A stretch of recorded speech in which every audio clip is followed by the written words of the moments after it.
자, 이 숨진 이 씨의 지인은요, 매우 가까운 지인으로 알려져 있는 이 인물은 자, 이모 씨가 숨진 배경에 대해서 강하게 의문을 제기하고 있습니다. 그분이 뭐 생활고 때문에 자살했을 뿐이 아니거든요. 정확한 원인은 모르겠지만 이런 게 이제 오비 일학이라고. 왜 하필이면 지금 들어갔었냐고요. 유한기하고 김문기도 그때 죽고 왜 지금 죽어요. 제가 일요일에 만나 뵈었을 때는 변호사비 사건을 갖다가 검찰이 자꾸 덮으려고 그런다. 도저히 이 상태는 되지 않는다. 그래서 좀 수사를 갖다가 제대로 하기 위해서 추가 고발해야 된다. 이런 말씀하셨고. 자, 들으신 것처럼 오비 일학. 왜 하필 이때 저렇게 이 세상을 떴는지 그 부분에 대해서 지금 의문을 제기하고 있는 건데 지금 얘기를 들어보니까 숨진 이 씨가 이재명 후보에 대해서 추가 고발도 준비를 한참 하고 있던 중이었다는 이야기잖아요. 그러니까 문맥으로 보면은 그 추가 고발이라는 게 변호사비 대납 의혹과 상관이 있는 걸로 보여요. 네. 근데 이 사건에서의 제목은 변호사비를 과연 대납했는지와 관련한 거고 이거는 S사가 전환사채 발행했다는 거는 다 공시가 되잖아요. 그럼 이게 이모 변호사한테 건너갔는지 건너갈 만한 이유가 있었는지를 그냥 조사를 하면 되는데 네. 이거를 그 파일의 조작 여부로 몰고 가는 거는 저는 프레임 전환이라고 보거든요. 아하. 지금 검찰이 해왔던 그간의 정황을 보면은 뭐 추가 고발이 된다고 해가 추가 녹취록이 나온다고 해서 얼마나 열심히 수사를 할지는 모르겠지만은 일단 여론이 움직이는 거는 맞을 것 같고 하필 추가 고발을 준비하고 있고 여기에 대해서 제보를 한 사람이 세 번째로 지금 이 사건과 관련해 가지고는 뭐 이건 대장동이고 이건 대납이고 다른 거긴 하지만 지금 사망을 한 거잖아요. 이런 문제는 왜 사망을 했는지를 떠나서 이재명 캠프에 상당한 부담으로 작용할 수밖에 없습니다. 네. 지금 숨진 제보자 이 씨의 유족 측은요, 변호사비 대납 의혹 제기 이후에 여권으로부터 압력을 받아왔다라고 주장하고 있습니다. 들어보시죠. 민주당과 이재명 후보 진영에서 다양한 압력을 지속적으로 받아온 가운데 벌어진 일입니다. 여러 가지 억측들이 나오고 있습니다.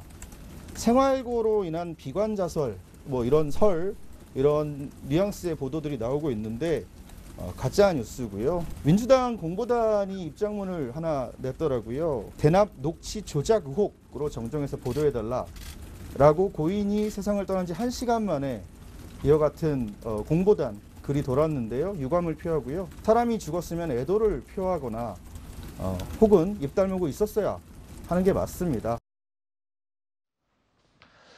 자, 그런데요, 이 숨진 제보자 이 씨는 오랫동안 민주당원이었던 것으로 확인이 됐습니다.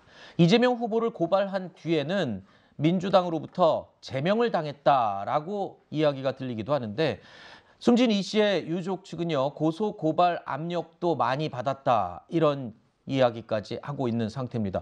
그러니까 원래는 민주당원이었고 이재명 후보를 향해서 공격을 했다. 글쎄요, 이게 뭐 어떻게 되는 겁니까? 민주당원이었는데 왜 이재명 후보를 저렇게? 제가 지금 그러니까 그 부분은 제가 확인을 못했는데요. 네. 민주당원이었는지 만약에 이제 말씀하신 것처럼 민주당원이었다고 하면 뭐 이유가 있겠죠. 그건 제가 지금 정확히 파악을 못해서 제가 여기서 답변드릴 수는 어렵고요. 이제 다만 이제 저 나와서 말씀하신 분의 말에 이제 저는 몇 가지는 동의할 수 없는 부분이 있고 아마 압력이라고 하는 부분은 고소를 얘기하는 것 같아요. 아무래도 이제 고소를 당하게 되면 수사를 받게 되고 조사를 받게 되고 이러다 보니까 이제 그게 심적 압박이 될 수밖에 없는 거거든요.